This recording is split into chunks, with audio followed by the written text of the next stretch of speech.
good morning, by the way, what is the primary dilemma that bond investors are facing right now? Well, it's been a great year in fixed income, but an awful lot of people have been on the sidelines. And now that prices are up and yields are down, they don't know what to do. They're afraid to get into the market. They've sort of missed the move. On the other hand, they need the income and they need the balance in the portfolio. So they're kind of stuck trying to figure out which way to go.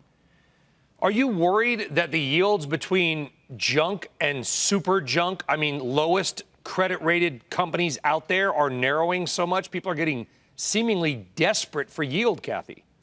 Yeah, we've seen a lot of that spread compress in the bond market.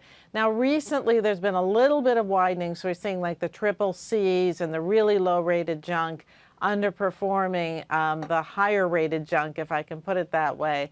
But generally speaking, yields that you get in the lowest quality bonds are still pretty low relative to treasuries. So it doesn't give you a great entry point here. And we're actually suggesting an underweight to high yield bonds because of it.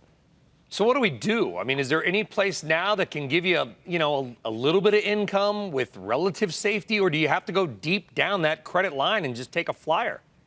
Now, we would not suggest just taking a flyer.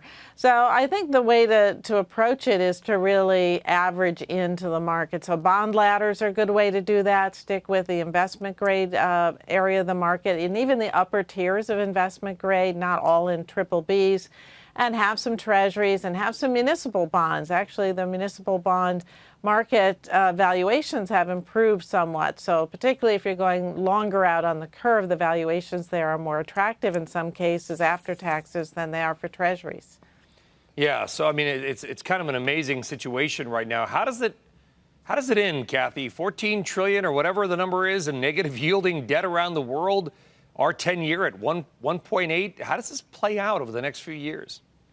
Well, we think we're still in the lower for longer world, although rates have some room to move up, maybe 10-year yields back above 2% at some stage of the game, maybe 2.5% at sort of a stretch level. But it's still a slow growth, low inflation world. You still have central banks very actively holding down short-term rates and to some extent long-term rates. And we don't see that changing anytime soon. The economy is slowed to probably a 2% growth rate, which is where it's going to be for a while in our view.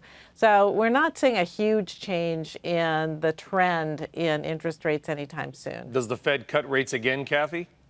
We think so. We think they'll cut again at this upcoming meeting. They hinted at that. Clarita and Powell both gave some speeches at the end of last week that suggested another rate cut, and then they'll probably try to go on pause.